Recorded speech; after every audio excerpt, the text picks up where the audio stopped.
स्वागत है आपका प्रिंस सिविल सर्विस के यूट्यूब चैनल पर। हम डिस्कस कर रहे थे यूपीएससी की इकोनॉमी सीरीज को, जहां पर हम डिस्कस कर रहे हैं UPSC previous year question analysis of economy.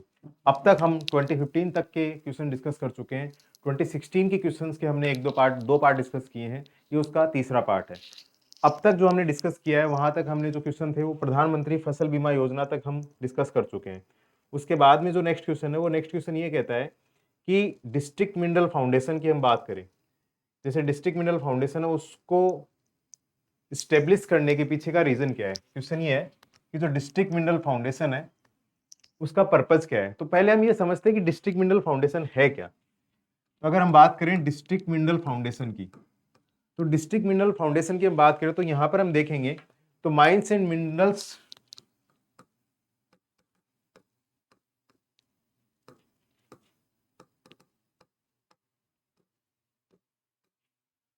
Mines and minerals development regulation amendment act, इस एक्ट के अंडर 2015 में जो अमेंडमेंट किए गए हैं, तो माइंस एंड मिनरल्स हम डायरेक्ट लिख देते हैं, mines and minerals development amendment act 2015। इस एक्ट के अंदर ये कहा गया है कि हर स्टेट अपने उस डिस्ट्रिक्ट के अंदर जहां पर माइनिंग एक्टिविटी हो रही है वहां पर डिस्ट्रिक्ट मिनरल फाउंडेशन को स्टेब्लिश करेगा। और ये जो डिस्ट्रिक्ट मिनरल फाउंडेशन है ये एक तरीके का क्या है, यह एक नॉन प्रॉफिट ऑर्गेनाइजेशन होगा।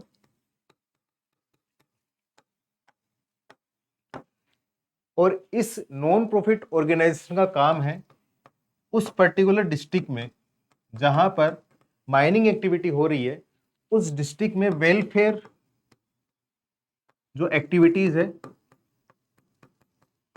उनको सपोर्ट करना। इसका मीनिंग क्या हुआ, इसका मीनिंग ये होगा कि हम बात करें डिस्ट्रिक्ट मिनरल फाउंडेशन, ये एक नॉन प्रॉफिट ऑर्गेनाइजेशन की तरह काम करेगा जिसके अंदर एक फंड कलेक्ट किया जाएगा। और ये फंड कहां से आएगा, यह जो फंड है यह फंड उन्हीं डिस्ट्रिक्ट के अंदर जहां पर माइनिंग हो रही है उन माइनिंग वाले डिस्ट्रिक्ट्स के अंदर जिसके पास में माइनिंग के लाइसेंस है, तो जिसके पास में लीज है, जिसके पास में लाइसेंस है, उसको अपने द्वारा जो रॉयल्टी दी जा रही है उस रॉयल्टी का मैक्सिमम 1/3%, जो मैक्सिमम 1/3 है वो किसमें दिया जाएगा, एज ए फंड दिया जाएगा डिस्ट्रिक्ट मिनरल फाउंडेशन को। और यह जो डिस्ट्रिक्ट मिनरल फाउंडेशन है ये क्या करेगा, ये प्रधानमंत्री खनिज क्षेत्र कल्याण योजना के अंडर वेलफेयर स्कीम जो चल रही है, ऑलरेडी जो रनिंग में वेलफेयर स्कीम है, उनको ये फंडिंग करेगा। दैट मीन्स ये सप्लीमेंट का काम करेगा, अलग से कोई स्कीम लॉन्च नहीं करने वाला है ये। लेकिन जो वेलफेयर, और वेलफेयर किसका होगा, जो उस डिस्ट्रिक्ट में रहने वाले जो लोग हैं जो कि उससे अफेक्ट हो रहे हैं, जो अफेक्टेड पीपल, उनकी वेलफेयर में क्या करेगा, काम करेगा। और बेसिकली हम देखें जो वेलफेयर किया जा रहा है वो वेलफेयर किसके द्वारा होगा, वेलफेयर होगा इस डीएमएफ के अंदर जो अलग अलग स्कीम चल रही है, जैसे ड्रिंकिंग वाटर हो गया, हेल्थ हो गया,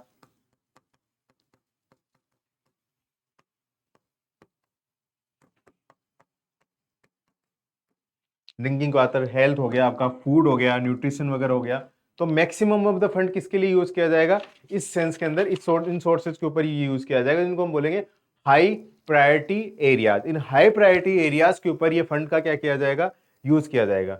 अब चलते हैं अपने नेक्स्ट क्वेश्चन की ओर। चलिए इसका आंसर देख लेते हैं। इस केस के अंदर क्या होगा, माइंस एंड मिनरल एक्टिविटीज को प्रमोट करेगा, बिल्कुल नहीं। इसका काम क्या है, पर्सन प्रोटेक्ट द इंटरेस्ट, बिल्कुल सही है, protect the interest of the person affected by the mining operations, बिल्कुल ये बात सही है। उसके बाद में तीसरा है state government issues the licence for the mineral exploration, ये बिल्कुल से सही नहीं है। हाँ, एक चीज और, जब हम बात करते हैं डीएमएफ की, तो डिस्ट्रिक्ट मिनरल जो फाउंडेशन है इसको स्टेब्लिश किया जाएगा स्टेट गवर्नमेंट के द्वारा।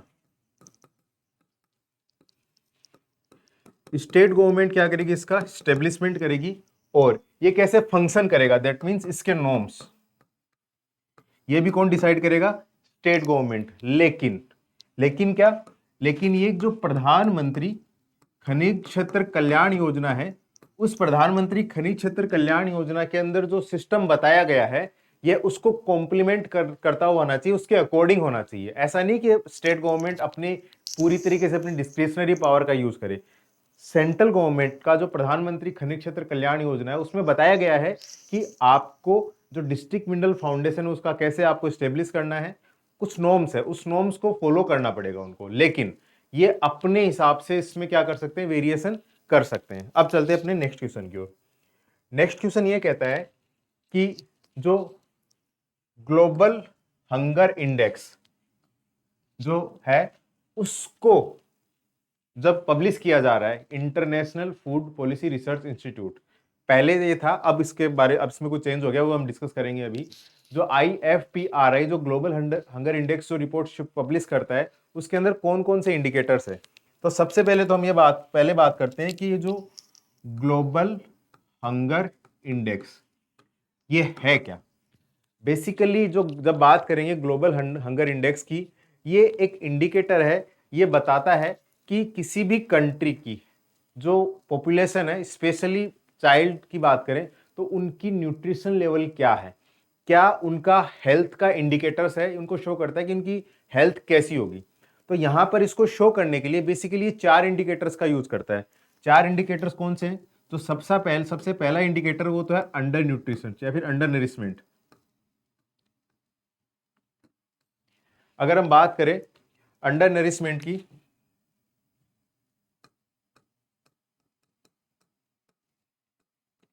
इसका मीनिंग क्या है? जो किसी कंट्री का वो पॉपुलेशन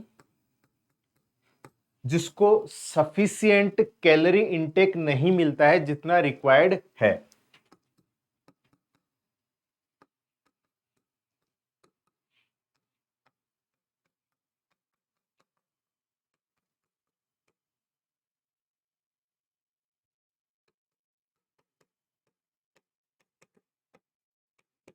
अगर उनको सफिशिएंट कैलोरी इंटेक नहीं मिलेगा तो हम उस पॉपुलेशन को अब कह देंगे under nourishment, under nourished population.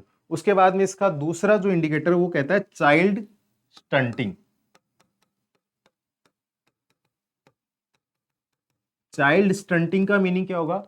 Child stunting का मीनिंग होगा कि अंडर 5 जो एज है, बच्चों की एज बात करें तो age which is less than क्या है, 5 ईयर। तो 5 ईयर की या फिर 5 ईयर से लेस एज वाले जो बच्चे हैं, उनकी एज के अकॉर्डिंग हाइट का नहीं होना, मतलब जो उनकी एज के अकॉर्डिंग उनकी हाइट होनी चाहिए उससे क्या है, कम हाइट है, तो उसको हम क्या कह देंगे, चाइल्ड स्टंटिंग।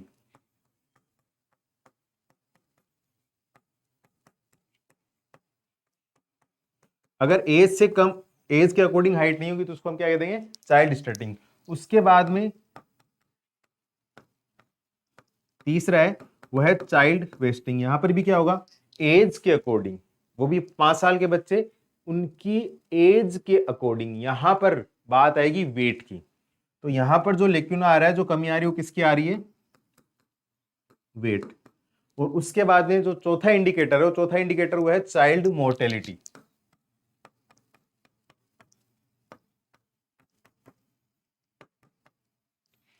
चाइल्ड मोर्टेलिटी किस चीज को शो करता है कि जो एज ऑफ 5 है उसके अंडर कितने लोग सर्वाइव, मतलब 5 साल की एज तक कितने बच्चे जो पैदा हुए हैं वो सर्वाइव कर पाए हैं उस एज तक, तो उसको बोलेंगे चाइल्ड मोर्टेलिटी रेट। अब उस केस के अंदर ये चारों की चारों इंडिकेटर, ये 4 इंडिकेटर्स के बारे में बताते हैं। दूसरी बात आते हैं, इसको पब्लिश कौन करता है? देखिए 2018 के पहले तो क्या था, इसके अंदर international food policy research institute भी था, और इसके अलावा 2 ऑर्गेनाइजेशन और थे। इसका, इसमें एक का नाम है concern world wide,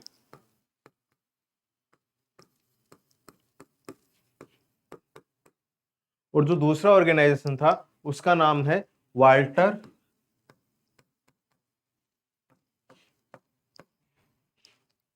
Walter hunger हाइफ। तो वाल्टर हंगर हाइफ और कंसर्न वर्ल्ड वाइड IFPRI के साथ में इसको क्या करते थे, पब्लिश करते थे। लेकिन 2018 के अंदर इसने क्या कर लिया, IFPRI ने इसको अपने आप को इससे क्या कर लिया, रिमूव कर लिया। अब आ जाते हैं वापस अपने क्वेश्चन के ऊपर। तो क्वेश्चन ये है कि इसमें कौन कौन से इंडिकेटर हमने देखा था, क्या क्या क्या इंडिकेटर, अंडर नरिशमेंट है, child stunting, child wasting and child mortality. अब उसमें से चाइल्ड मोर्टेलिटी दे रखा है, चाइल्ड स्टंटिंग दे रखा है, अंडर नरिशमेंट दे रखा है, दैट मीन्स क्या हो जाएगा आपका ऑल ऑफ द अबव। और अब चलते हैं अपने नेक्स्ट क्वेश्चन की ओर। नेक्स्ट क्वेश्चन हमारा ये कहता है कि जो यूरोपियन स्टेबिलिटी मैकेनिज्म है ये किस चीज को इंडिकेट करता है, ये है क्या। बेसिकली जस्ट जब ये क्वेश्चन आया था उस समय यूरोपियन यूनियन के अंदर कुछ क्राइसिस भी चल रहे थे, वहां पर कुछ कंट्रीज की फाइनेंशियल क्राइसिस चल रहे थे, उसको यूरोजोन क्राइसिस भी हम बोल रहे होते हैं।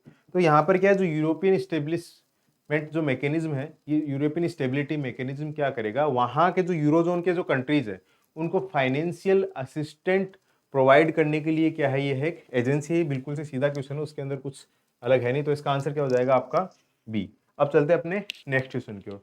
नेक्स्ट क्वेश्चन ये कहता है कि बिटकॉइन जो है, बिटकॉइन जो न्यूज में रहता था उस अभी भी काफी न्यूज के अंदर है, तो बेसिकली बिटकॉइन जो है इससे रिलेटेड कौन कौन सी टर्म है जो सही है, जो स्टेटमेंट है वो सही है। पहले हम बात करें बिटकॉइन की, तो अगर हम बात करें बिटकॉइन, तो बिटकॉइन क्या है, बिटकॉइन एक ब्लॉकचेन टेक्नोलॉजी को शो करता है।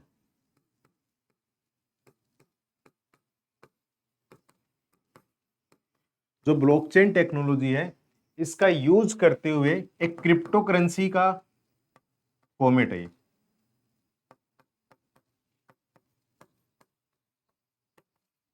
तो मतलब यहां पर क्या है, एक लेजर है, ऑनलाइन लेजर है जिसको हम माइन करते हैं। तो वो क्या करता है, आप ये एक क्रिप्टो करेंसी है जो कि ब्लॉकचेन टेक्नोलॉजी का यूज कर रही होती है, और इस ब्लॉकचेन टेक्नोलॉजी से हम इस माइनिंग के थ्रू बिटकॉइन को क्या कर सकते हैं, जनरेट कर सकते हैं। अब साथ में देखिए, जब हम बात करें ब्लॉकचेन टेक्नोलॉजी की, इसका मीनिंग क्या होगा, जहां से स्टार्ट हो रहा है और जहां जहां पर आगे जहां जहां इसका यूज आता रहा है, तो शुरू से लेकर लास्ट तक इसका पूरे का ये डेटा रहेगा। तो ये काइंड ऑफ क्या ऑनलाइन लेजर है, इसमें पूरा डेटा रहता है। तो ये तो है ब्लॉकचेन टेक्नोलॉजी। बिटकॉइन क्या है, बिटकॉइन इस ब्लॉकचेन टेक्नोलॉजी के ऊपर बेस एक क्रिप्टो करेंसी है, और ध्यान रहे ये वर्चुअल करेंसी है, ऑनलाइन करेंसी है। अब इसमें क्या है, इसको कोई भी ऑनलाइन किसी को भी क्या कर सकता है, पे कर सकता है। इसमें जिसको पे किया जा रहा है वो और जिसने पे किया है वो, उन दोनों की कोई आइडेंटिटी क्या होती है, नहीं होती है। तो दोनों की आइडेंटिटी नहीं होगी, जिसने पे किया है, जिसको पे किया जा रहा है। लेकिन कोई भी पे कर सकता है और कोई भी क्या कर सकता है, उससे रिसीव कर सकता है। दो बात।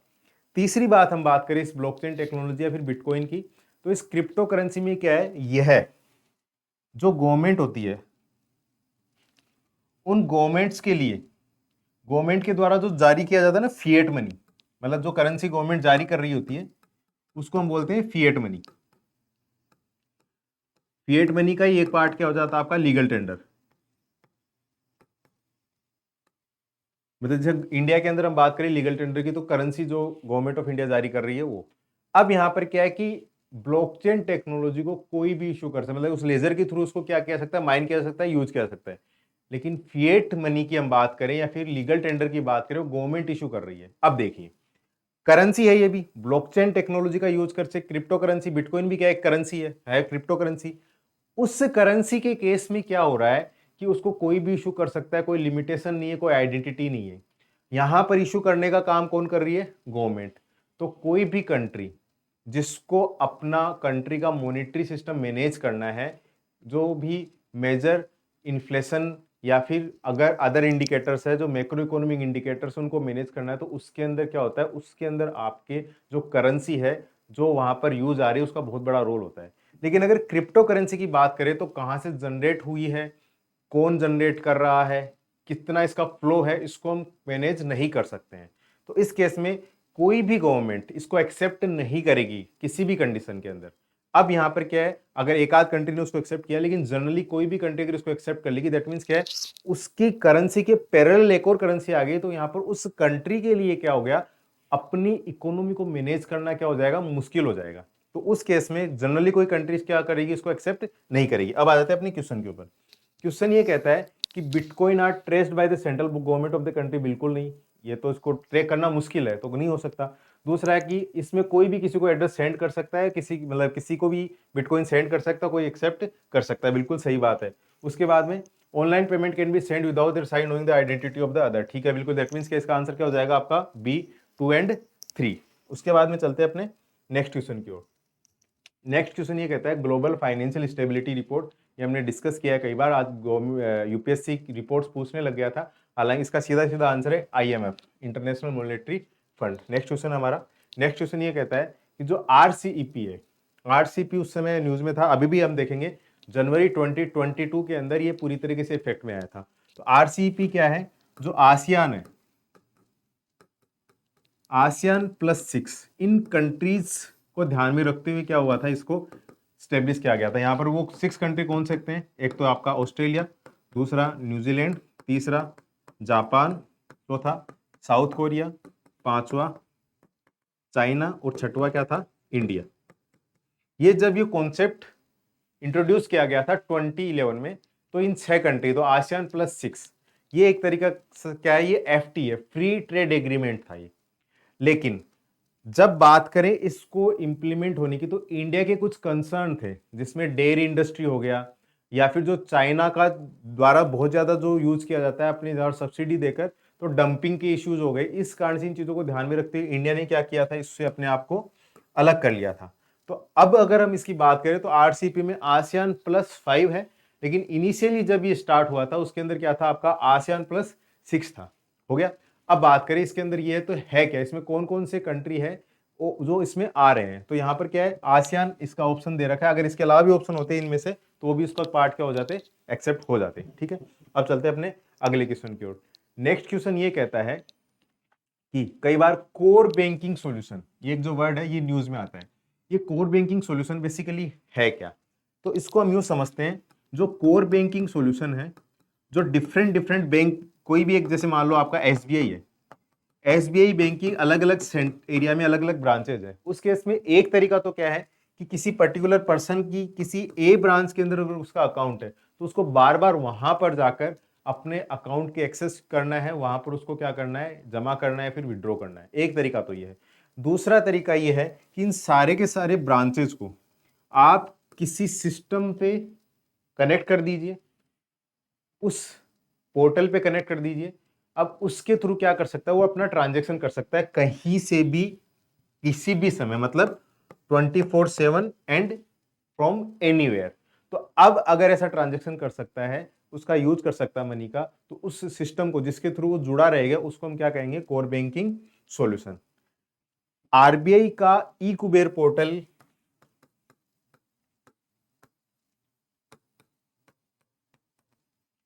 वो है RBI का कोर बैंकिंग सॉल्यूशन। ये अपना कोर बैंकिंग सॉल्यूशन से रिलेटेड टर्म हमने डिस्कस की है। अब चलते हैं इस क्वेश्चन के आंसर की ओर। ये क्वेश्चन ये कहता है it's a network of bank branches, बिल्कुल सही बात है, which enable customers to operate their accounts from any branch of the bank on its network regardless where they open their account, बिल्कुल सही बात है, पहला स्टेटमेंट सही हो गया। It is an effort to increase RBI's control over the commercial bank through the computerisation. इसका इससे कोई लेना देना नहीं है, RBI का कंट्रोल नहीं है, बस चीजों को ईज कर रहा है, आसान कर रहा है। इस कारण से ये स्टेटमेंट क्या हो जाएगा, आपका गलत हो जाएगा। तीसरा क्या है, it is a detail producer by which a bank which a huge non performing asset, NPA से तो इसका कोई लेना देना ही नहीं है, तो यहाँ पर भी क्या हो जाएगा, स्टेटमेंट आपका गलत हो जाएगा। इसका आंसर क्या हो जाएगा, आपका A ओनली। अब चलते हैं अगले क्वेश्चन की ओर, जो कि नहीं है। दैट मीन्स 2016 तक के हमने सारे क्वेश्चन डिस्कस कर लिए हैं। अब हम मिलेंगे अगले वीडियो के अंदर, जहां पर हम डिस्कस करेंगे 2017 के UPSC इकोनॉमी के सेक्शन के प्रीवियस ईयर क्वेश्चन पेपर। अगर आपको किसी भी तरीके की क्वेरी हो, कोई क्वेश्चन हो, डेफिनेटली आप कमेंट सेक्शन में आके बताइए। मैं आपकी हर क्वेरी को शांत करने की कोशिश करूंगा, उसका जवाब देने की कोशिश करूंगा। बट रिगार्डिंग द UPSC का जो इकोनॉमी वाला सेक्शन है, इसकी हम बात कर रहे हैं, पर्सनल नहीं। Thank you.